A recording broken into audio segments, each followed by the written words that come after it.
Okay, so I promised I would do a Tunisian crochet video, so I'm going to do one. Now, first thing you're going to need is a Tunisian crochet hook.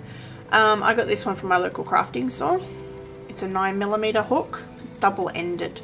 I've actually got a few that aren't double-ended. That's a 6mm.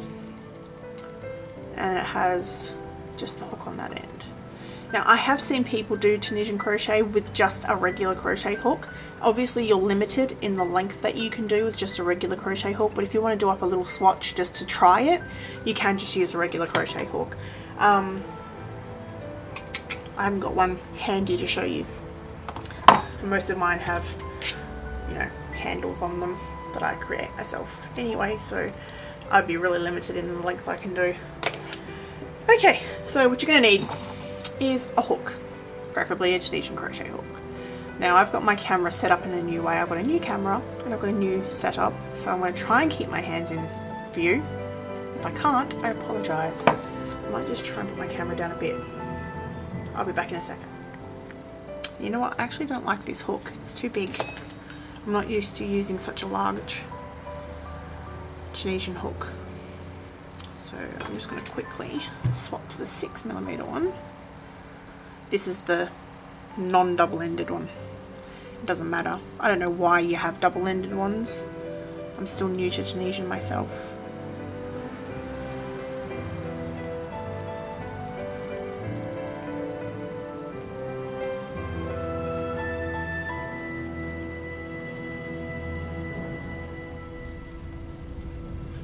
Okay, so I've just changed 15. You can chain as many as you want to get the size of the project that you want. And I might actually go into the little back loops and see if it helps.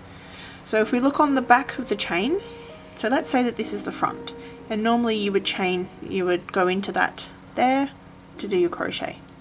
If you turn it and look on the back, you've got these little back loops, these little bumps. So let's go into the first one that we see. Oops.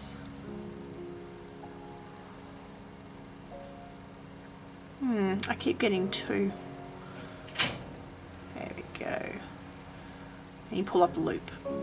Then you go into the next one and you pull up a loop. And then you just continue all the way along, pulling up loops as you go. Never pull through with the yarn. Always just pull up loops.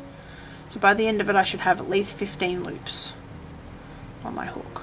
And we'll come back when I'm done with that. Okay, so I've gone along and I've put up a loop in every single chain.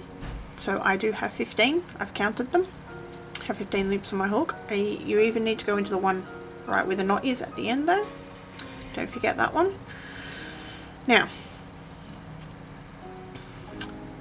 what you need to do is yarn over and pull through that first loop on the hook. You always do this with subsequent lines as well, just one at the end. Then you pull yarn over and pull through 2. This is for a Tunisian simple stitch. I haven't got the hang of purl stitching yet. And then you yarn over, pull through 2 again. You'll find it easier to pull the material off the hook because these are quite large hooks and you can't really maneuver them very well. You'll get the feel for it as you go along. So then we go yarn over, pull through 2 again. See how I kind of hold it down as I pull it through to make sure it comes off properly. It's kind of a bit like knitting but with only one hook. So you yarn over, pull through 2 again, and then you continue doing this all the way down the line. Yarn over and pull through 2. You don't need to do it really tight. Like with crochet you kind of need to do it a little tighter to keep the stitches from bulging. With this it doesn't really matter. Sorry, out of camera there. Yarn over, pull through 2, and then at the end you've got 2 left, so yarn over, pull through the last 2. Now to do that was called a forward, like when you go pull the loops up, that was called the forward pass. And then when you go back, backwards pass. Really, really hard terminology here. That was meant with all due sarcasm, by the way. Okay, so if you look here, I'm not sure how the camera angle is, but you've got this one loop here, and you've got another loop here, another loop, like little vertical bars there. This one here is counted as the first stitch. It's already got a loop pulled up, so we don't need to worry about that one. We need to go, see this vertical bar here? We need to put the hook through that vertical bar, yarn over, and pull up a loop through that. And then you see the next one there is there. So we go into the front of that, yarn over, and pull up a loop. So it's quite obvious where you need to go in with these vertical bars. They don't hide, there's no trick. You just go straight into the front of it, out the back like you would for a front post in crochet, and yarn over, pull through. And remember, you're not pulling through these loops, they have to stay on the hook. So you just need to go along, pulling up a loop in all of these. It gets a lot easier as you're going along. I actually enjoy the forward pass more than I do the backward pass. I don't know why. I enjoy pulling up loops on the hook. Kind of feels like knitting almost. Not that I can knit to save my life, but I have tried. So we just go along, pulling up the loops as we go. And you kind of push them along, and that's another reason you can't do it tight, is because you need these to be able to slide fairly freely along the hook. If you're doing it really tight, you're going to end up not being able to pull them off. So you've really got to watch your tension. Yarn over, pull through. Now you come to this end one, and it kind of looks weird. I don't know if I can get my hook out of the way.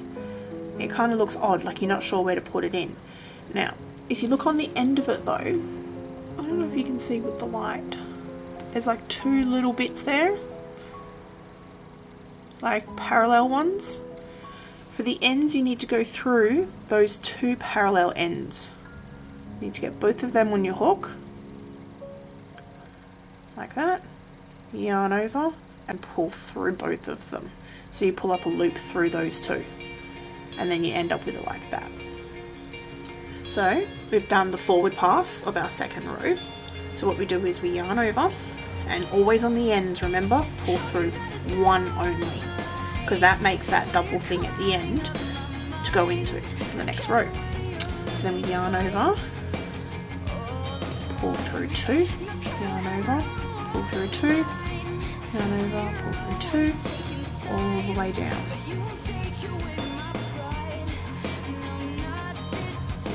This is probably the easiest part of Tunisian crocheting, is the backwards pass.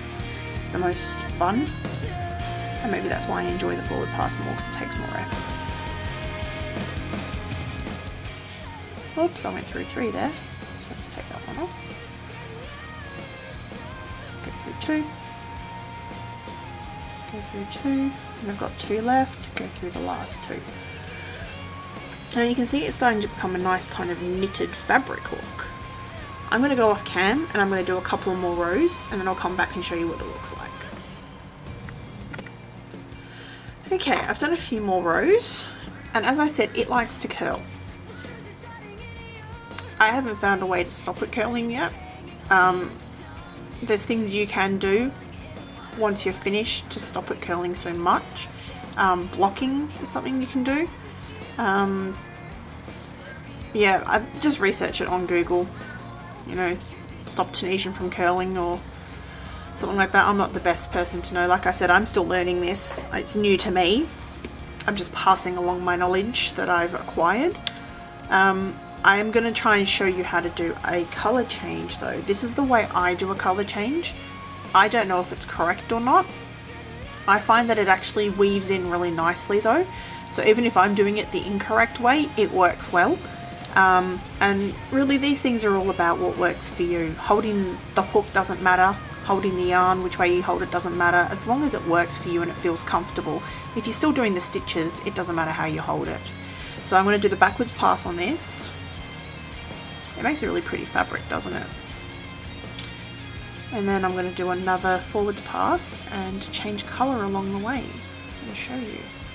And I haven't actually set up for this, so So you're going to have to endure a couple of minutes of me scrounging around trying to find a contrasting colour yarn.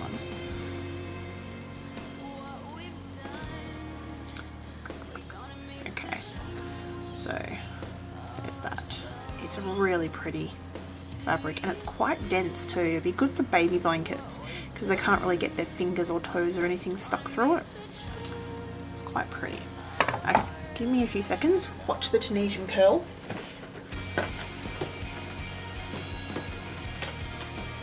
Actually, this should work nicely. I found some yellow, some nice lemon yellow, nice contrasting colour. This one doesn't have a central pull, which is really annoying. Now, usually when I'm doing a colour change, I'll pull out enough yarn for the size of the colour that I need.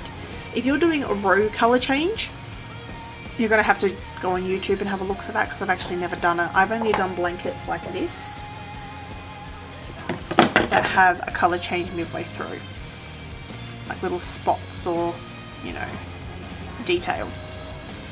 So I'm going to try and show you how to do a detail spot. So I've cut off a length of yarn. Obviously if you're doing a bigger spot, make it a larger length of yarn. Do yourself a little slip knot as you would to start off. I'll put that just over there for now. Now you'd start your forward pass as you normally would, going along. Now say I want to start doing my little yellow spot here.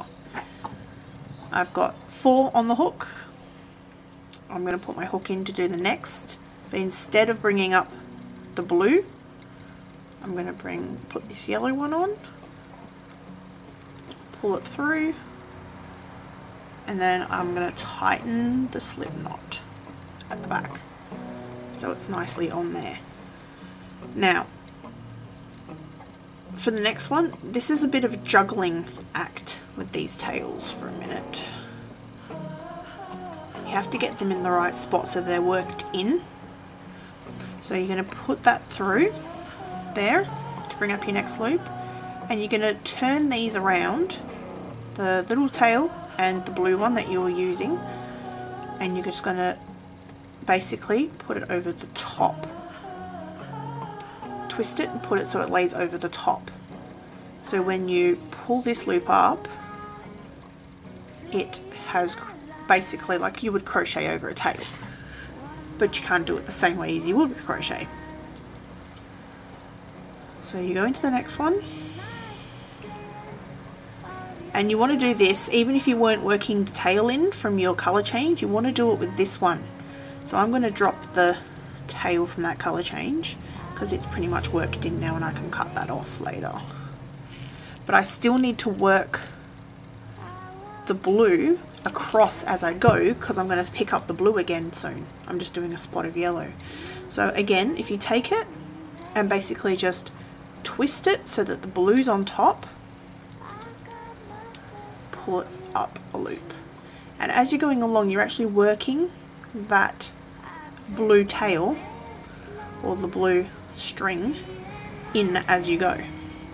So I'm going to go into the next one, and again grab it and just twist it. For the forward pass, it's twisting from back to front, so you're twisting the back one over the front one. On the backwards pass it's different, it's confusing. So I'm going to do just four spots, I mean four loops of the yellow. Now I want to secure that yellow down, so we actually don't need to twist it. The yellow's already in front, the blue's on the back. So we will go into the next stitch and then just yarn over and pull through, and that's worked it in there so it's nice and secure. It's not hanging or, you know, loose. I've seen some Tunisian crochet where it's actually the strings are along the back. So I'll show you this blanket that I made because I only got wise to this working in thing halfway through this blanket. So you see here, this is where I've carried the yarn along without working it in, and it leaves these loops. So if a baby were to be in this and moving around, they get their fingers caught in there and their toes and all that kind of stuff caught. You can see here as well. And it doesn't look very pretty. But here, I've gotten the hang of working in my yarn, and maybe they could get the little fingers under that one or that one, but it's not going to be as dire as that one. And it kind of makes it look a little bit neater as well, I think.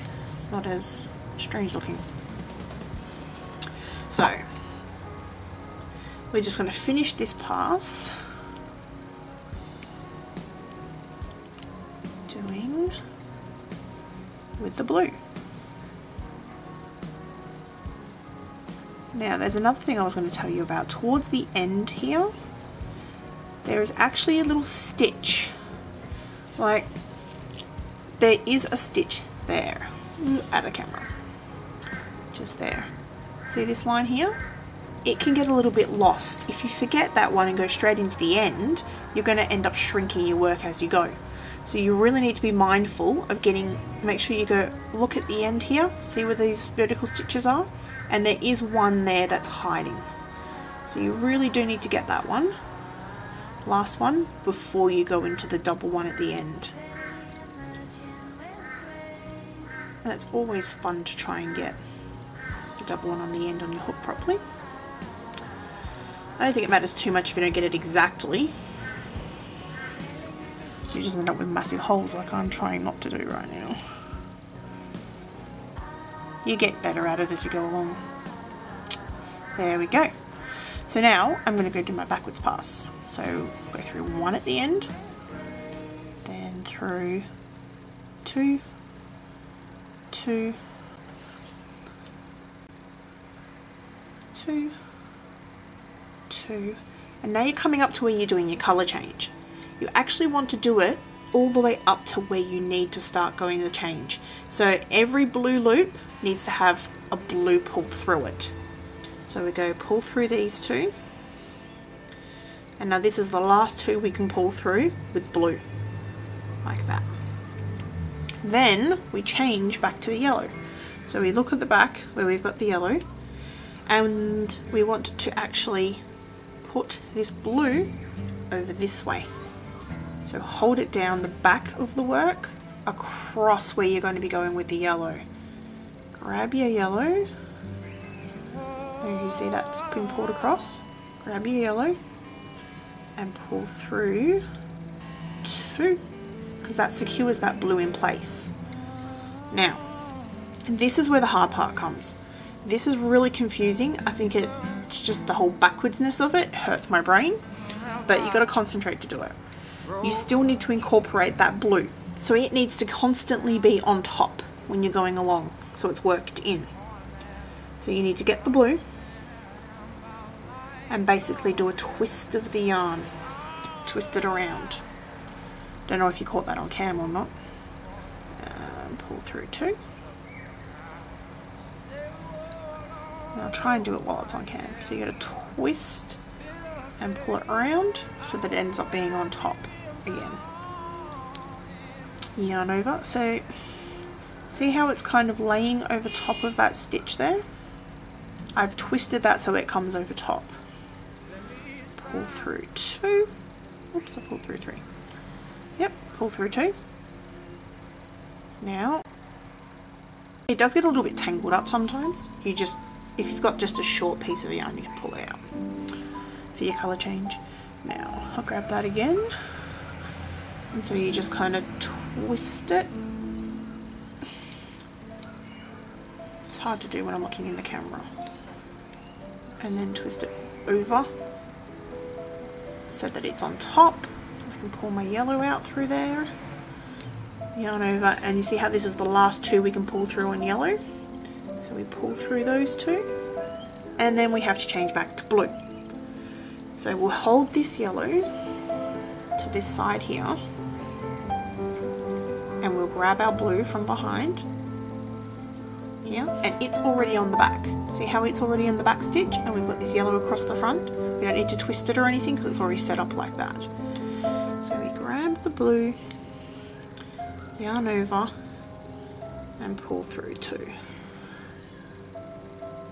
And that way we've incorporated the yarn, we've secured it all as we've gone along. There's no bits going to come out. It's all secured in. And then we just finish pass. And there we go. So we've done a colour change. We've got 4 stitches in yellow. Now they do look a bit loosey-goosey and silly at the moment because we haven't done the next row. Once we do the next row, they'll look a lot better. I'm going to go ahead and do 2 more rows and I'll come back and show you how good it looks. Okay, so I've done 1 more line. Let's see if I can zoom in a little bit. Okay, I've done 1 more line above the yellow so you can see where the colour change is. And if we look on the back, it's all nicely worked in. It's not being carried over and looking all streaky. I mean, you can carry it over and make it look all streaky if no one's going to see the back of your project, like if it's going to be a tapestry hanging on the wall, or it's just going to be a bedspread that's going to go on top of your bed for an adult or something. For babies, I would suggest you need to do the weaving in so they don't get fingers or toes caught in it. There's nothing wrong with them being carried over, but it does make quite a nice fabric. I really like it. I wish it would stop curling though. I don't know why it curls. I suppose knitting curls, doesn't it? So it's a nice mixture between knitting and crochet. It's quite fun actually. You get into a rhythm with it. So that is the Tunisian simple stitch. How I do it. I don't know how other people do it. That's the way I was taught to do it. It's quite nice. And that is that. Hope you guys have enjoyed this. I will try and learn how to do the Tunisian pearl stitch. I'm sure there's other stitches I don't know how to do yet as well. I'll have a go at doing them in the next few weeks and maybe make another video if anyone's interested. If you've got any questions, please don't hesitate to ask. I will try and answer to the best of my ability. If you want to make a request, go to Bob Wilson's YouTube crochet channel on Facebook and request a video for me to do, or for Claire to do if she's got time. If you absolutely hate my videos, please let me know and I will stop making them. If you've got any tips for me, let me know. Rate, comment, subscribe, do all that cool stuff, and I will catch you next time. Thanks guys. Bye.